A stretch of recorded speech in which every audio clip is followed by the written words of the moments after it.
Bismillahirrahmanirrahim.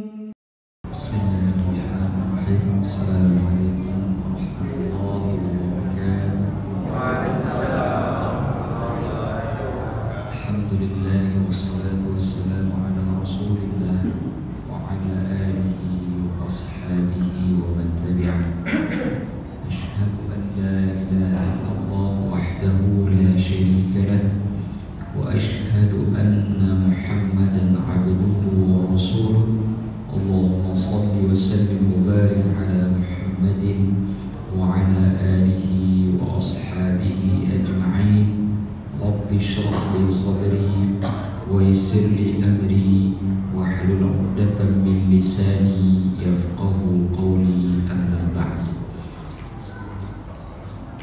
Hadirin jamaah salat maghrib dan isya yang dimuliakan oleh Allah Subhanahu wa taala, kita lanjutkan pelajaran kita terkait dengan manaqib Imam Asy-Syafi'i yang sebelumnya alhamdulillah sudah kita bahas, di mana beliau menyampaikan bahwa beliau dari sejak umur 16 tahun itu tidak pernah makan dalam kondisi yang berlebihan atau kenyang.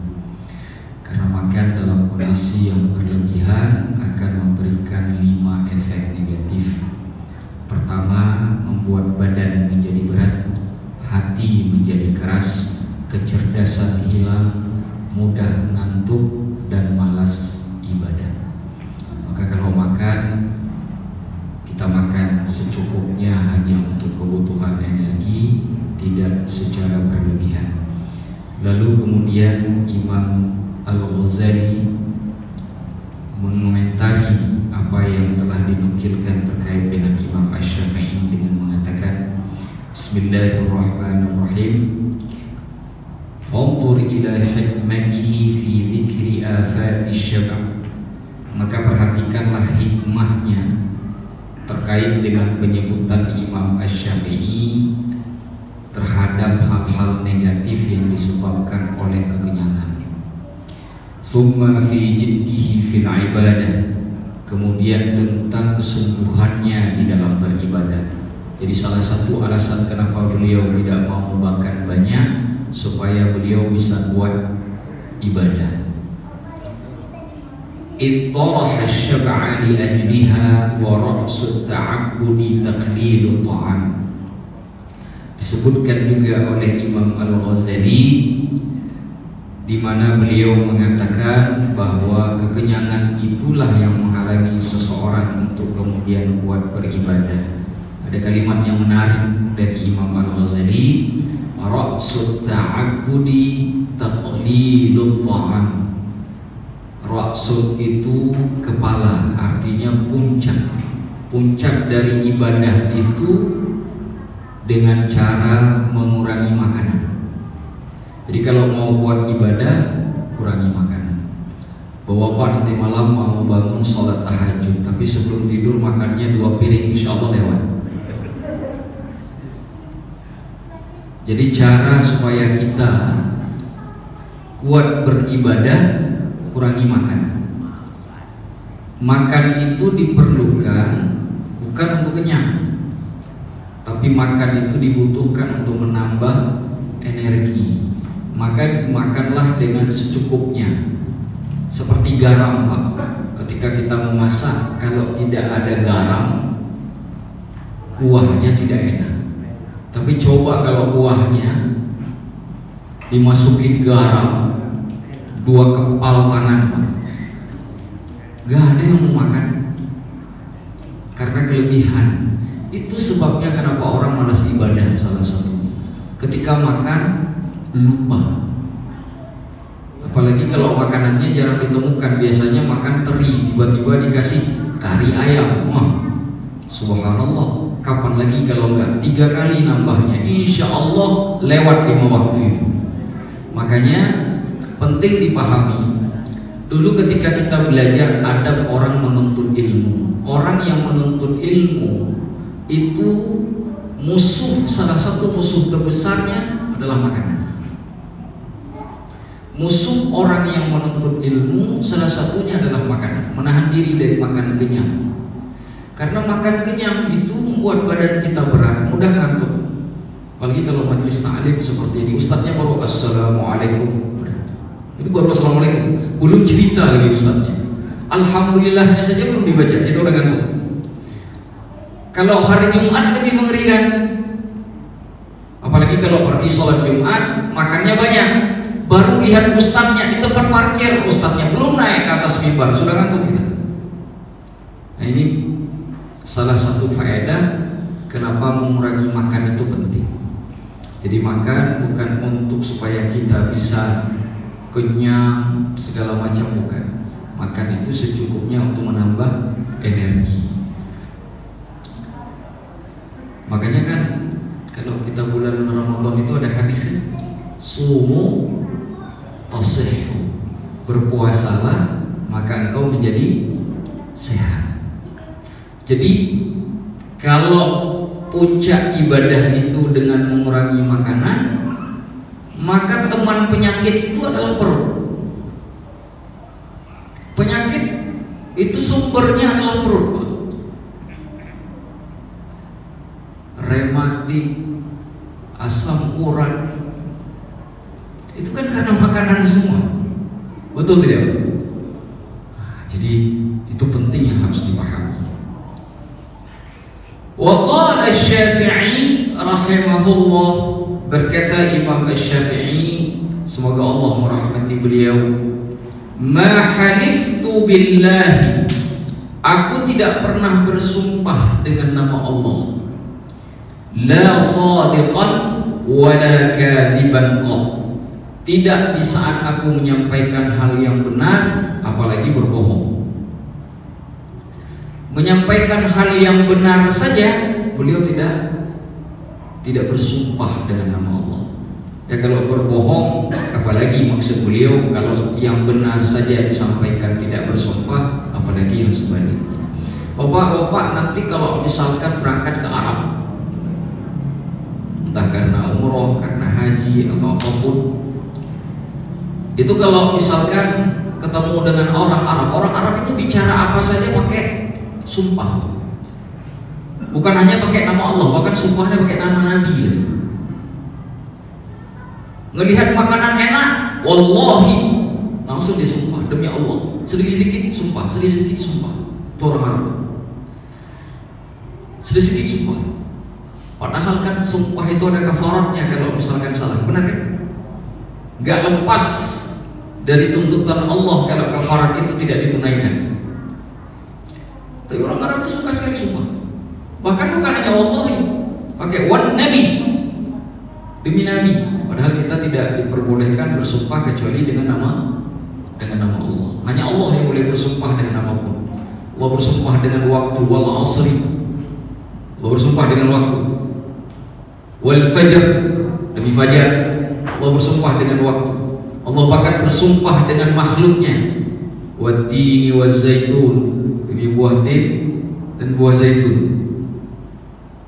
Kita tidak, kita bersumpah dengan nama Allah. Ini orang Arab mudah sekali bersumpah. Bahkan bersumpah dengan, kadang-kadang tuh sesama orang Arab kalau baru ngomong sesuatu yang sangat serius dia sampaikan, wahayati ummi, wahayati ummi, dan demi hidupnya ibumu.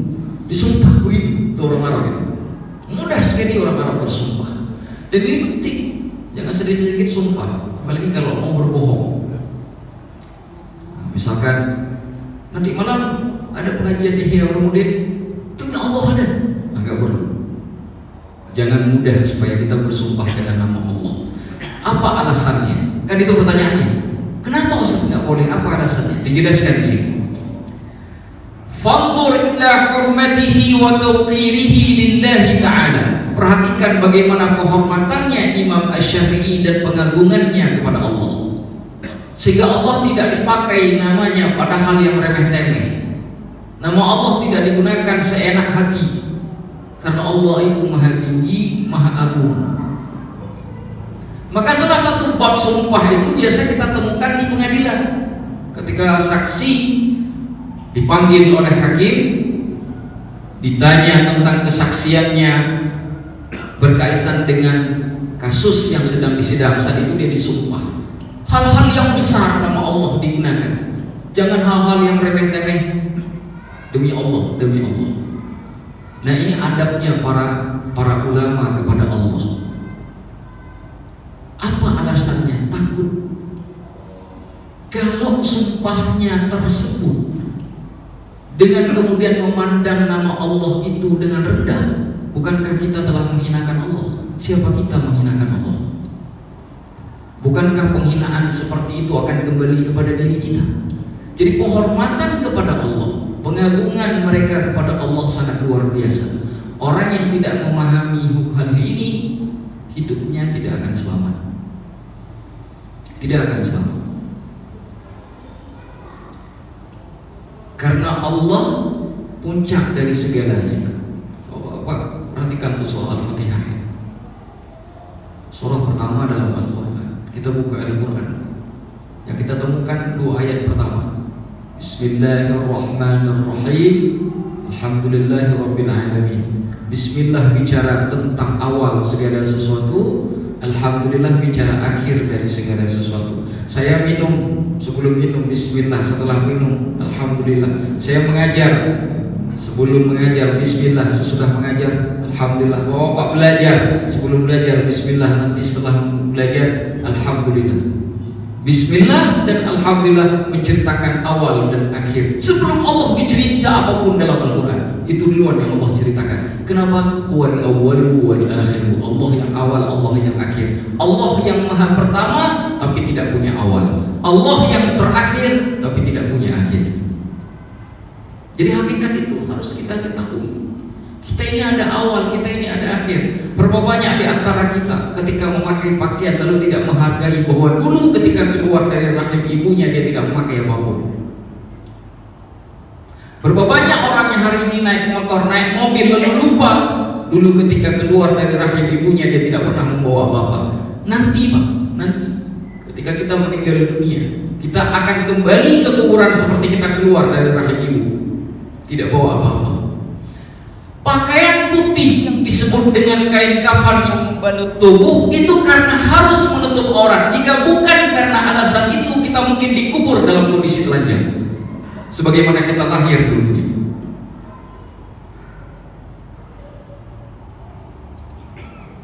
Kalau bukan karena nutup aurat, harusnya kita dikubur dengan kondisi telanjang. Kenapa? Karena dulu kita tidak bawa apa-apa ketika lahir. Bapak-bapak akan pernah ada melihat bayi keluar dari rahim ibunya langsung pakai jas, pakai dasi. Nggak ada Pak. Semua telanjang. Isyarat bahwa engkau tidak punya apa-apa di dunia ini. Isyarat bahwa kita tidak memiliki apapun. Allah lah pemilik segalanya.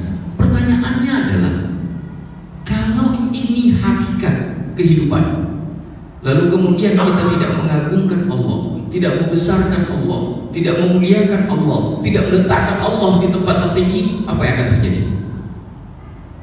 Jika saya titip suatu benda berharga kepada sahabat saya, lalu benda tersebut dirusak saya hatinya, saya akan marah, karena saya tidak ngasih, saya nitip.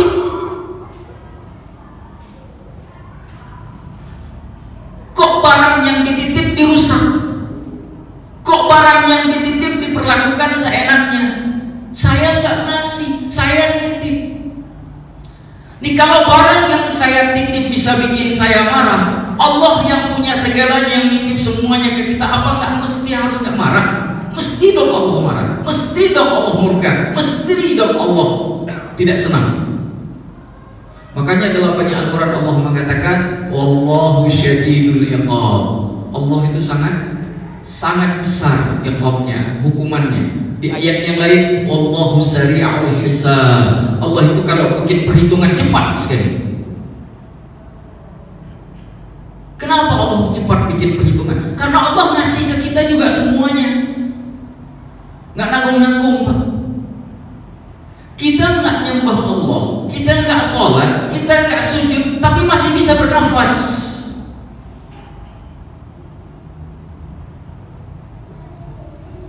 Bayangkan kalau kita punya harta harta yang sangat banyak, miliaran rupiah, lalu ditahan, dirusak sedikit oleh Allah jalur pernafasan sehingga kita tidak bisa bernafas dengan normal. Habis itu duit semuanya, kita siap, kita akan cari dokter terhebat di dunia, padahal cuma urusan hidung doang.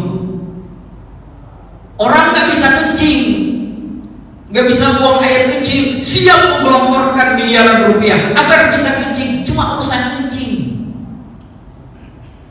cuma urusan kencing.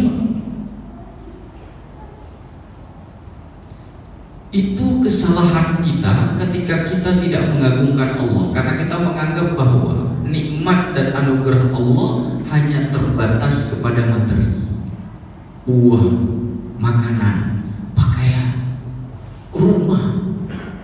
Hanya itu yang kita anggap sebagai nikmat. Yang lain tidak kita anggap sebagai nikmat. Berapa banyak orang yang merantau ke negeri orang lain meninggalkan saudaranya, orang tuanya, keluarganya, tapi di tempat yang baru Allah berikan dia keluarga baru, Allah berikan dia teman baru, Allah berikan teman-teman perjuangan yang baru kepada dia. Bukankah itu rezeki? Bukankah itu nikmat? Itu alasan kenapa kemudian para ulama tidak main-main dalam urusan pengagungan Allah. Bahkan urusan bersumpah dengan nama Allah pun mereka menahan diri karena khawatir menempatkan mereka kemudian dalam kondisi menghinakan Allah, karena penghinaan itu akan kembali kepada dirinya.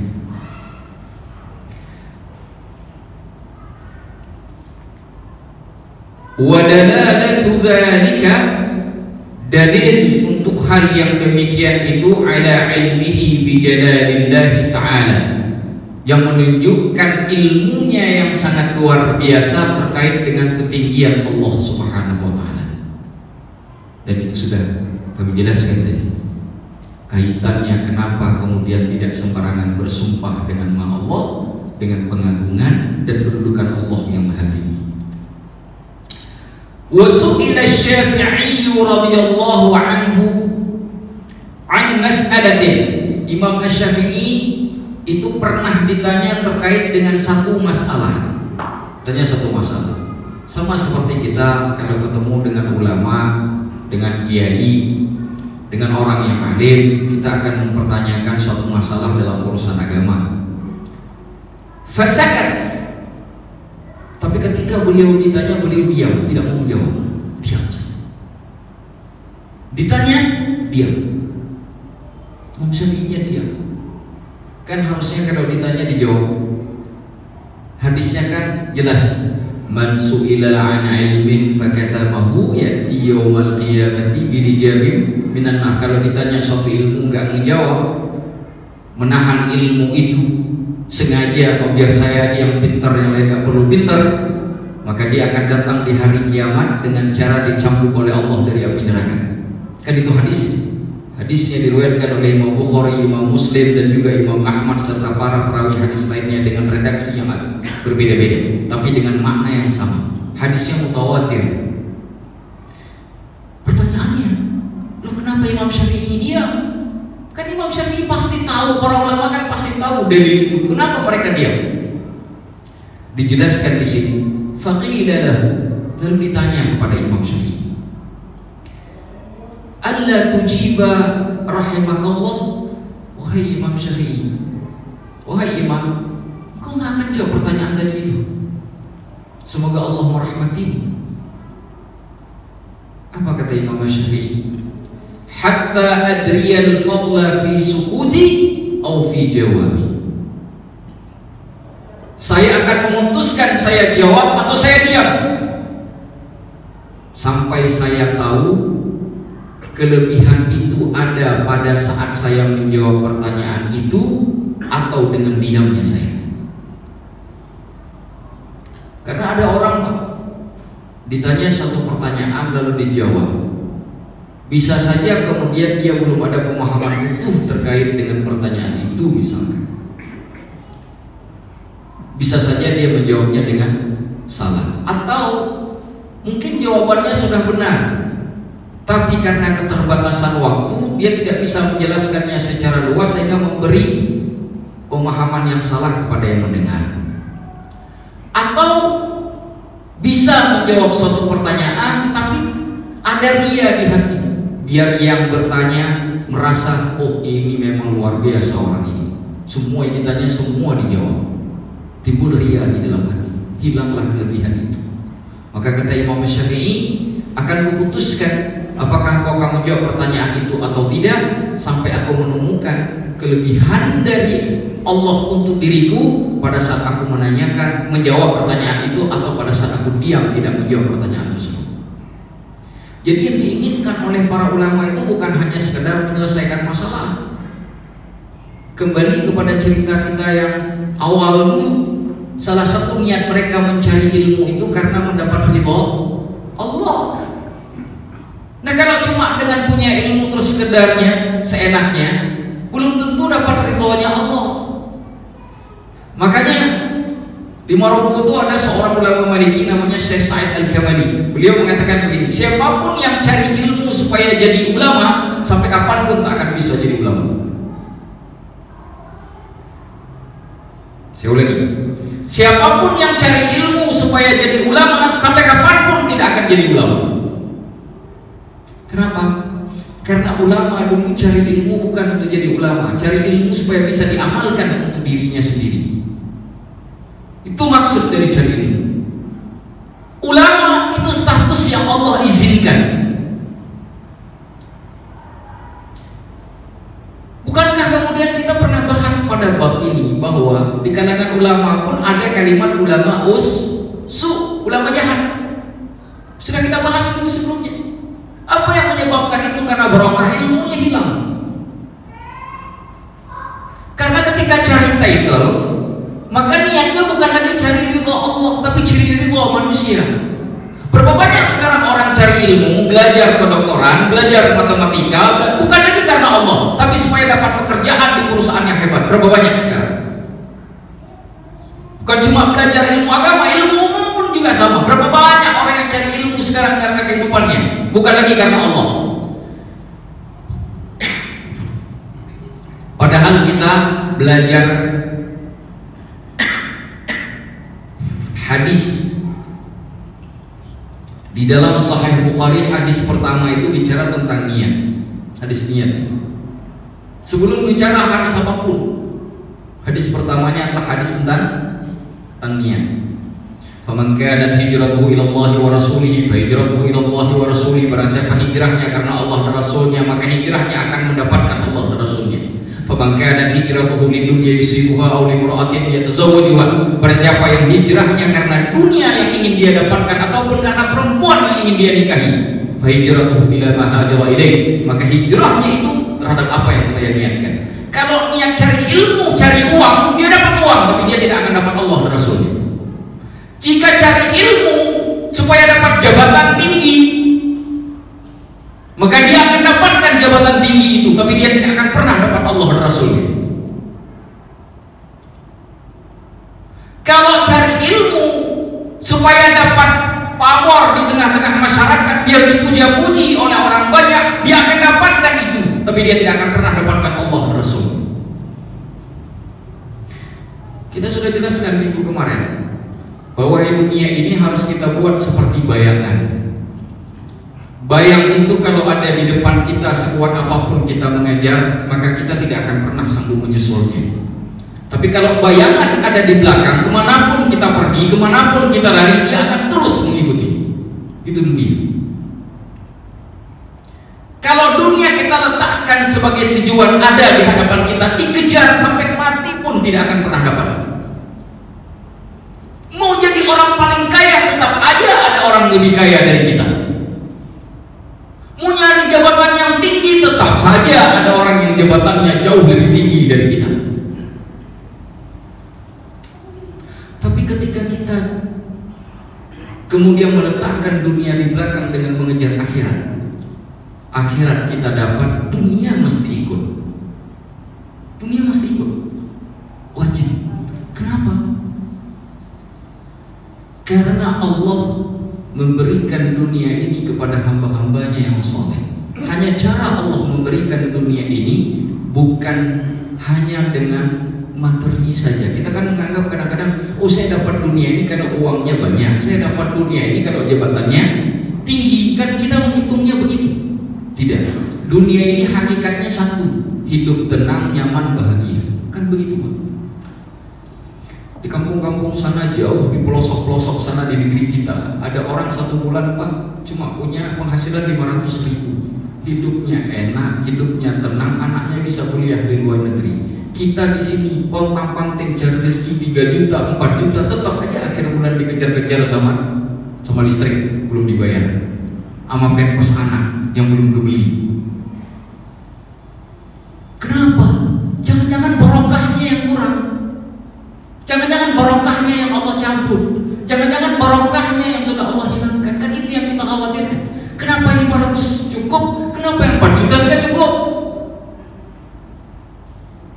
Karena barokah bukan banyak. Barokah itu cukup. Makanya kan coba Bapak kalau berdoa itu pernah nggak baca banyak? Ya Allah berikan aku harta yang banyak, pernah tidak? Yang Bapak minta apa? Harta yang halal lagi baik. Kan begitu kan? Halal lagi baik. Tapi kalau cari ilmu kita minta banyak.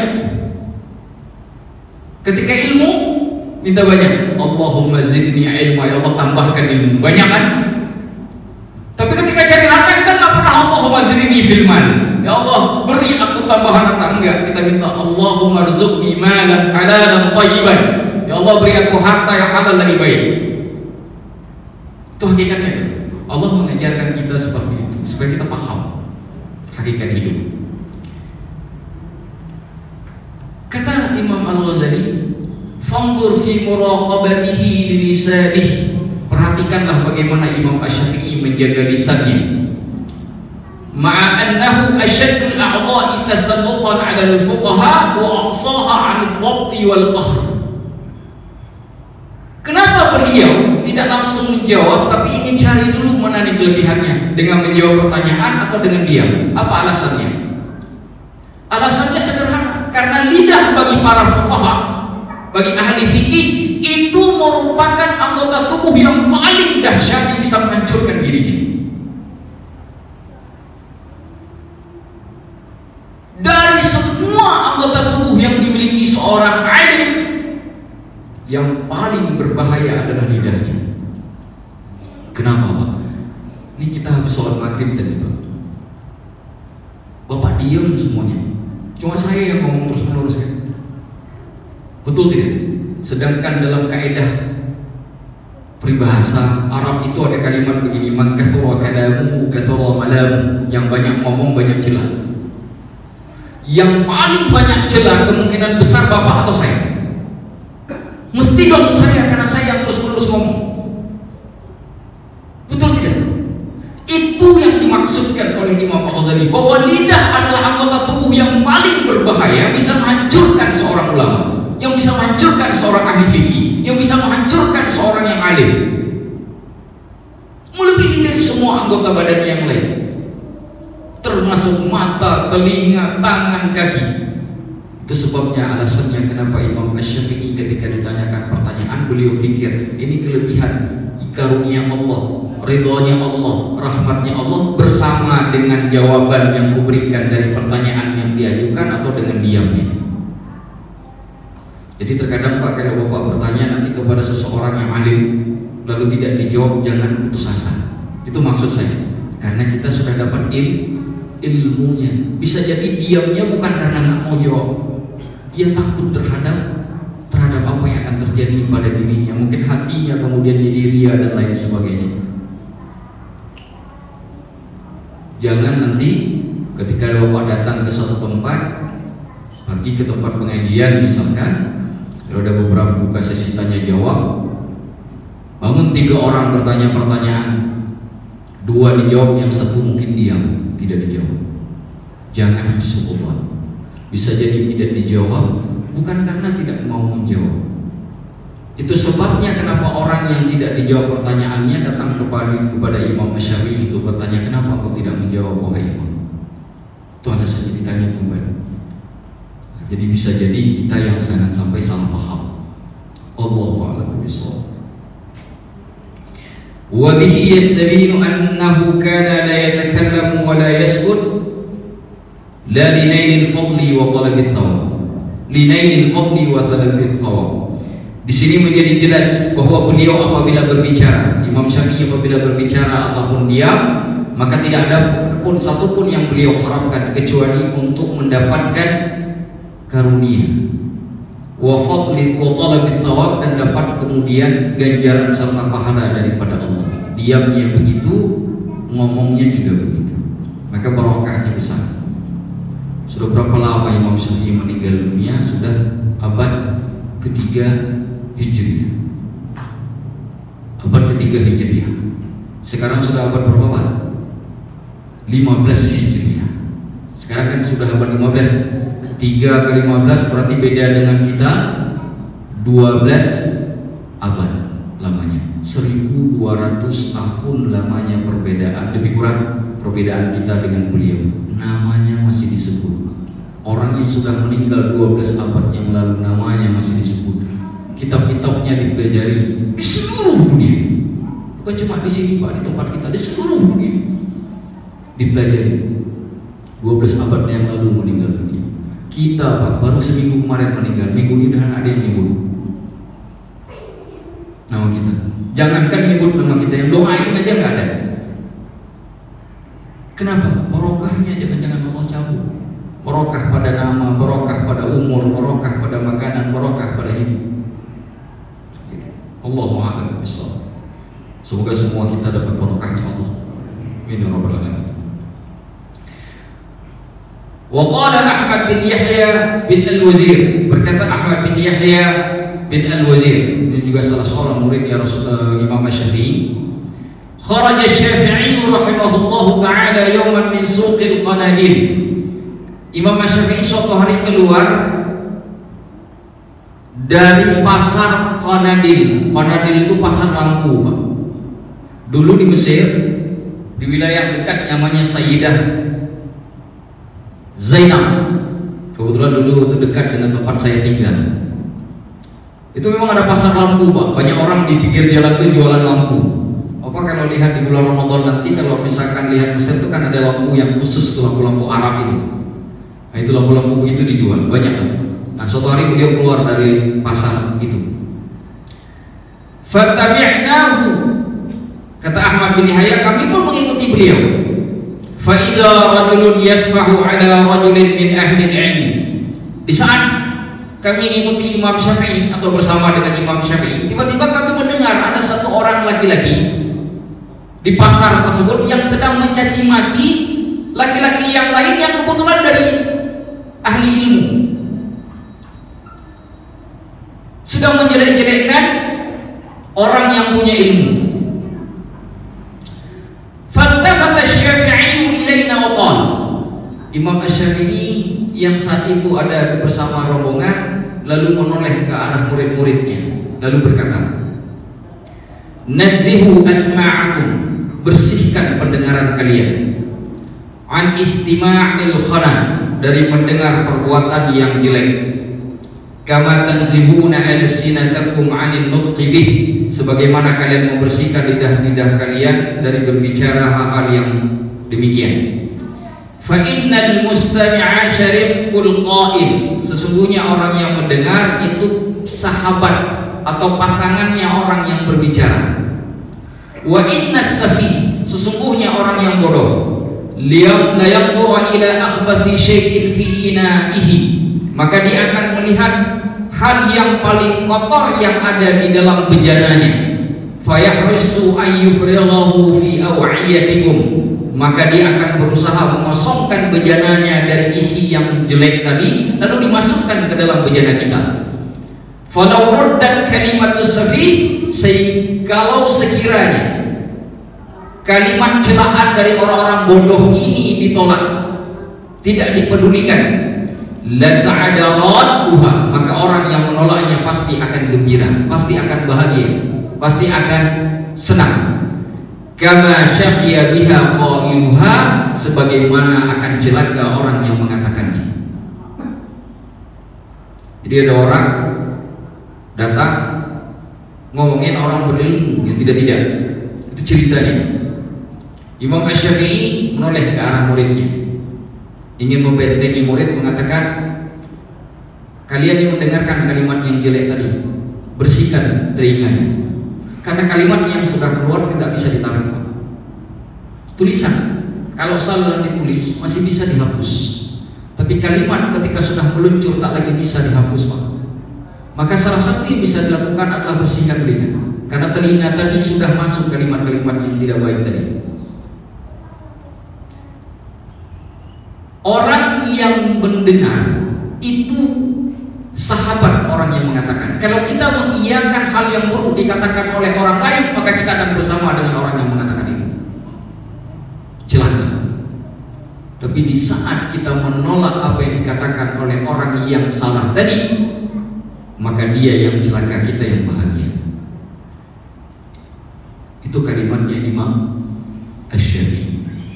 Jadi menunjukkan satu hal, bahwa kita jangan sering mengurusi orang lain yang tidak ada urusannya dengan kita. Urusan orang lain yang tidak ada urusannya dengan kita jangan sering kita urusin. Bahasa hadisnya, salah satu dari tanda keimanan seseorang, ini hadisnya dalam Sahih Muslim, tarkul mar'i ma la ya'ni. Ketika seseorang meninggalkan yang bukan urusan dia. Kalau urusan itu nggak ada urusannya dengan kita, nggak usah ikut campur. Karena itulah bagian dari keimanan seseorang. Karena bisa jadi masalah itu sudah ribet. Begitu datang kita ikut campur, tambah ribet. Tadi ribetnya 2 orang, karena kita ikut jadi 3 orang. Datang lagi yang keempat, 4 orang. Akhirnya satu kampung tuh masalah jadi ribet.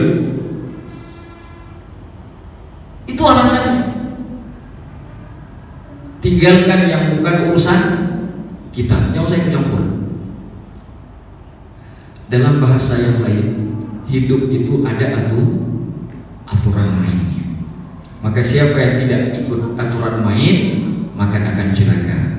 Itu kira-kira. Wallahu a'lamu bissawab. Jika ada pertanyaan, saya terima satu pertanyaan. Masih ada waktu lebih kurang 5 menit. Kalau tidak, kita baca doa.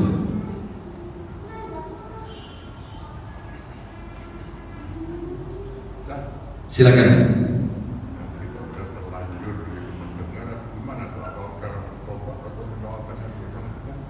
Baik. Kalau sudah terlanjur mendengar, anggap seperti tidak mendengar. Kalimat nazihu asma'akum yang kita baca tadi, bersihkan telinga, itu walaupun kita sudah dengar, seakan-akan kita memposisikan diri kita tidak mendengar. Bersihkan telinganya. Arti bersihkan telinganya seakan-akan kita tidak pernah tahu, walaupun kita tahu. Hubungannya dengan hadis Nabi min islamil mar'i, terkait dengan keislaman seseorang dan keimanan seseorang, meninggalkan yang bukan urusan dia, itulah kalimatnya membersihkan telinga, karena kalimat itu nggak ada urusannya dengan kita. Ketika kita aminkan yang kita dengarkan tadi, maka yang diaminkan itu tidak hanya terletak di telinga, dia naik ke kepala. Informasi itu kan masuknya kan dari mata dan telinga, betul kan? Informasi yang kita miliki masuknya dari mata dan telinga. Telinga mendengar, mata melihat, masuk ke otak. Informasi itu dicerna oleh otak, diolah, lalu disebarkan ke seluruh tubuh. Jika urusannya masalah keyakinan, masalah kepercayaan, dia kirim ke hati. Hati kemudian punya posisi, apakah untuk mempercayai ataupun tidak. Jika dipercayai, situlah masalahnya. Karena ketika dipercayai di hati, hati itu sentral, titik sentral, maka mempengaruhi seluruh badan. Tangan selanjutnya, kaki selanjutnya, sikap kita selanjutnya, itu akan mengikuti apa yang diyakini oleh hati tadi itu. Tapi sebaliknya, ketika sudah dicerna oleh otak, lalu hati mengatakan itu tidak benar, ditolak, dia akan kembali kepada otak. Otak kemudian akan mengirimkan sinyal baru ke seluruh badan untuk memberikan informasi kepada seluruh anggota tubuh yang lain bahwa itu tidak benar. Lupakan, jangan pedulikan. Maka tangan akan bersikap seperti itu, kaki pun tidak akan ada urusan dengan hal itu, pikiran pun juga tidak akan ada urusan dengan hal itu. Begitu cara kerja badan. Maka kekuatan pada manusia itu ada 2, akal dan hati. Kalau 2 unsur ini tidak dibenahi, inilah yang merusak kita. akal dan hati. Berapa banyak kita berpikir yang tidak-tidak, berapa banyak kita meyakini yang tidak-tidak. Yang kemudian itu mengubah cara pandang kita, cara gerak kita, apa yang kita lakukan sehari-hari, jalan kita, cara kita memegang, cara kita bersikap, cara kita berpikir, itu terpengaruhi oleh semuanya. Jadi itulah yang menentukan kita jadi orang baik atau jadi orang buruk. Oh, Ustaz, saya kan baru 1 kali melakukannya. Biasanya kalau ada 1 ada 2. Begitu ada 2 ada 3, ada 3 ada 4, ada 4 ada 5, ada 5 ada 6. Kapan berhentinya? Kapan kita berhenti? Belum lagi kita tinggal di tengah-tengah komunitas yang mungkin juga memiliki karakter yang sama. Itu akan lebih berat lagi. Maka sebelum kemudian kita merubah orang lain, maka kita harus bentengi diri kita dulu dari hal seperti itu. Ustaz, kan bisa sesekali terfikirkan yang namanya kita manusia, bisa, tapi cepat-cepatlah bertobat, cepat-cepatlah kemudian memperbaiki. Makanya ada kalimat dalam hadis Imam Ahmad, kata Rasulullah Sallallahu Alaihi Wasallam, kullu bni Adam khata. Setiap anak Adam itu mesti dia punya salah. Jangan pernah Pak merasa bahwa karena saya duduk di depan di sini saya nggak punya salah. Saya juga punya salah. Karena semua dijamin oleh Rasulullah, semua punya salah. Wa khairul khata'in at-tawwabun. Sebaik-baik orang yang berbuat salah adalah yang bertaubat. Apa taubat yang paling bagus? Fatubu ilallahi taubatan nasuha. Saya tidak perpanjang lagi, kita sudah paham apa itu taubatan nasuha. Waktu pun sudah habis, kita siap-siap untuk melakukan sholat isya secara berjamaah. Saya akhiri sampai di sini. Semoga apa yang saya sampaikan bisa memberi manfaat khususnya bagi saya sendiri dan juga buat semua yang mendengarkan. Hadanallahu wa iyyakum ajma'in. Qulu qawli hadza wa astaghfirullahal azim. Wassalamualaikum warahmatullahi wabarakatuh. فبأي آلاء ربكما تكذبان